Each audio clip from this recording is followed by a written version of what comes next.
Te reo Māori with Marika Nation. Te reo Māori with Marika Nation. Haere mai, welcome. Learn Te reo Māori with Marika Nation. E pēwhea ana koe. How are you? E pouri ana ahau. I am sad. Now pretend you're sad.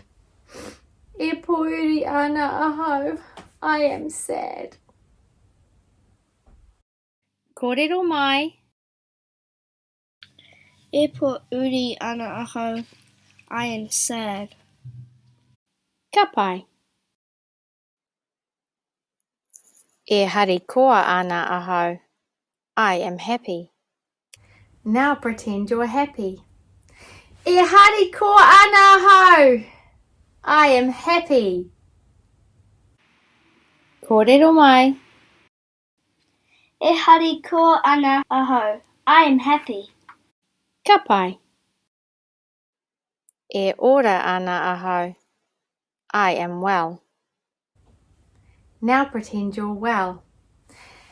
E ora ana ahau. I am well. Kōrero mai. E ora ana ahau. I am well. Ka pai. E ongeonge ana ahau. I am lonely.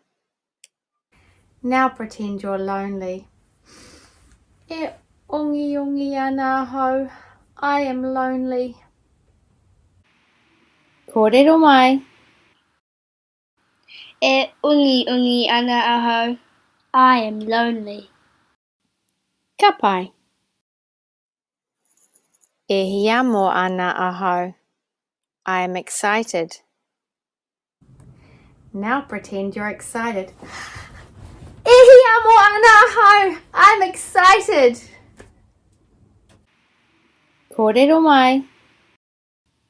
Ehiamo ana ahau. I am excited. Ka pai. E pamamae ana ahau. I am upset. Now pretend you're upset. E pamamae ana ahau. I'm upset. Kōrero mai. E pamamae ana ahau. I am upset. Ka pai. E pukuriri ana ahau. I am angry. Now pretend you're angry. E pukuriri ana ahau. I am angry. Kōrero mai. E pukuriri ana ahau. I am angry. Ka pai. E awangawanga ana ahau. I am anxious. Now pretend you're anxious. E awangawanga ana ahau. I'm anxious. Kōrero mai. E awangawanga ana ahau. I am anxious. Ka pai. E mataku ana ahau. I am scared. Now pretend you're scared. E mataku ana ahau. I'm scared. Kōrero mai. E mataku ana ahau. I'm scared. Ka pai. E ruhi ana ahau. I am exhausted. Now pretend you're exhausted. E ruhi ana ahau. I'm exhausted. Kōrero mai. E ruhi ana ahau. I am exhausted. Ka pai. E ngā kau titikaha ana ahau.